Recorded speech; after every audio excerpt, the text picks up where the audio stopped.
Hello, मैं हूँ doctor Prabodh और स्वागत करता हूँ आपका आयोटून्स के इस एपिसोड में। आयोटून्स के सीज़न 2 का आहार से रिलेटेड ये लास्ट एपिसोड हम आपके सामने लाए हैं। इस एपिसोड में हम चरक संहिता के हरित वर्ग के बारे में डिस्कस करेंगे।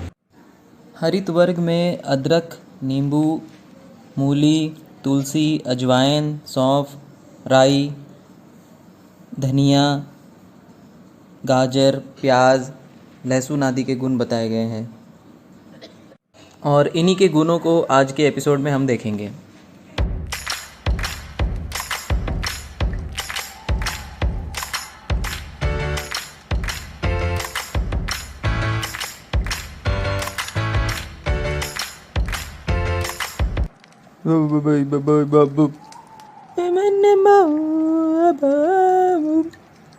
वैसे तो ये क्या बोल रहे हैं आपको समझ में नहीं आएगा, इसीलिए ये सीन दोबारा से हिंदी में डब करके सुनाते हैं।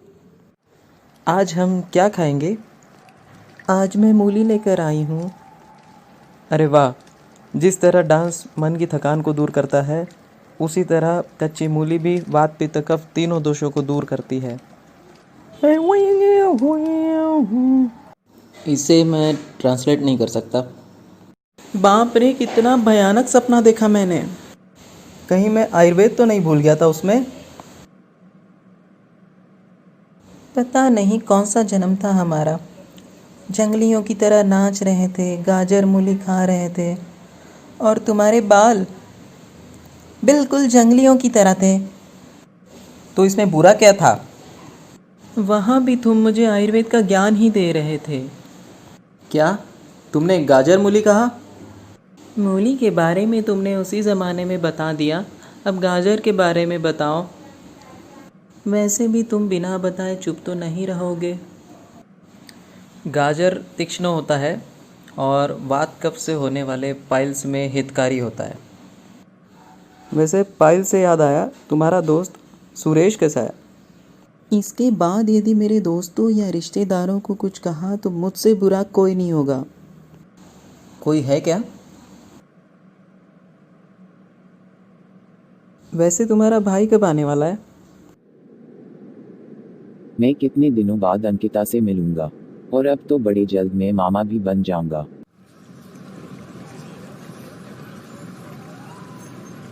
और साले साहब कैसे हो? मैं ठीक हूँ जीजू। होने वाली बेबी और अंकिता कैसी है? एक का वात बड़ा है और दूसरे का पित्त बड़ा है। बेबी तो मस्त है, पेट में इधर उधर घूमती है, लात मारती है, और तुम्हारी बहन हमेशा मुझ पे भड़की होती है। वैसे एक बात बताओ, तुम इस तरह से क्यों बात करते हो जैसे तुम्हें कब्ज हुआ हो? क्या करूँ जीजू, ये तो मेरा स्टाइल है। कोई बात नहीं, तुम अदरक खाया करो। अदरक कॉन्स्टिपेशन को दूर करता है और भूख को भी बढ़ाता है। घर चलो, तुम्हें अदरक वाली चाय पिलाते हैं।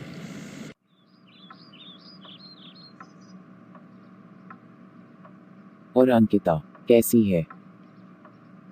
अरे भाई, साले साहब को अदरक वाली चाय पिलाओ।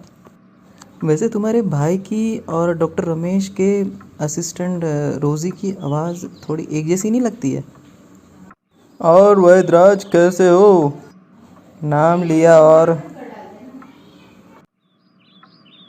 मैं अंकिता का भाई हूँ। I am Razi. Pleased to meet you. देखा? वैसे इन दोनों की जोड़ी बिल्कुल अजवाइन और सौंफ की तरह है।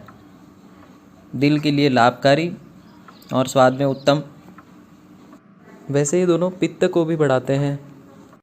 वैद्यराज, आप राई को भूल गए, राई के भी ऐसा ही गुण है। लगता है बात बन रही है। तुम आराम करो, मैं इन दोनों के लिए हरा धनिया डाल के पोहा बना के लाता हूँ। वैसे तो हरा धनिया भोजन में रुचि उत्पन्न करता है, क्या पता ये दोनों में आपस में रुचि उत्पन्न हो जाए। वैसे हरा धनिया मुंह के दुर्गंध को भी दूर करता है। क्या खाओगे भैया? मुझे तो आजकल भूख ही नहीं लगती, मुंह में जैसे कफ भरा रहता है। नींबू खिलाओ इसे। नींबू भूख बढ़ाता है, भोजन को पचाता है और मुंह को भी साफ रखता है। कैसे झेलती हो अंकिता इसे? हाँ, इनका दिन भर यही चलते रहता है। अरे इतना तो सोचो कि जो हम खा रहे हैं, जो हम पी रहे हैं, क्या उसके गुण हमें पता है? बस खाए जा रहे हैं। तो अगर मैंने कुछ ज्ञान दे दिया तो उसमें क्या बुरा है? आयुर्वेद बस इतना ही नहीं है। मैं जो तुमको ज्ञान दे रहा हूँ ना, ये तो ऊँट के मुंह में जीरा है। आयुर्वेद तो इससे बहुत ज़्यादा बड़ा है। मैं तो बस एक छोटी सी बातें आपको बताते रहता हूँ। जीजू, आपने ऊँट के मुंह में जीरा कहा। वैसे जीरे के क्या गुण है? जीरा कफ और वात को नष्ट करता है, और ब्लैडर से रिलेटेड जितने भी डिसीजेस हैं उनमें ये फ़ायदेमंद होता है। वैसे पहले तुम कितने रोमांटिक हुआ करते थे। मेरे लिए कितनी अच्छी अच्छी पोएट्री करते थे, अच्छी अच्छी बातें करते थे, और अब बस आलू प्याज लेके बैठे होते हो। पोएट्री तो मैं अब भी कर सकता हूँ। लो सुनो। जैसे प्याज कफ और शुक्र को बढ़ाता है, जैसे प्याज कफ और शुक्र को बढ़ाता है, वैसे तुम्हारे लाइफ में खुशियाँ बढ़ाऊँगा। जैसे प्याज वात का नाश करता है, जैसे प्याज वात का नाश करता है, वैसे तुम्हारे दुखों को मिटाऊंगा। प्याज तो बस भोजन में रुचि उत्पन्न करता है, मैं तो हमारे हर पल को रोचक बनाऊंगा।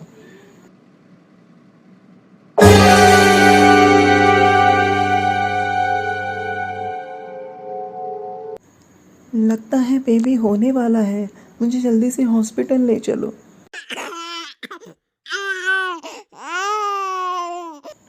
बेटा रोना नहीं, मैं तुम्हें लहसुन के गुण बताता हूँ। लहसुन गर्म होता है, शुक्र को बढ़ाता है, पेट के कीड़ों को मारता है, और स्किन डिसीजेस में भी काम आता है। उसी प्रकार लहसुन वात को भी कम करता है। ठीक है। तो ये था चरक संहिता का हरित वर्ग, और यहाँ आहार से रिलेटेड आयोटून्स का दूसरा सीज़न हमारा ख़त्म होता है, और हम ऐसे ही मिलेंगे आयोटून्स के अगले सीज़न में किसी और टॉपिक को लेकर। तब तक के लिए आप इन वीडियोस को लाइक करें, सब्सक्राइब करें इस चैनल को, और इन वीडियोस को शेयर करें। अगर कोई आपकी क्वेरीज़ हो तो कमेंट सेक्शन में हमें कमेंट करें, और तब तक के लिए बाय बाय।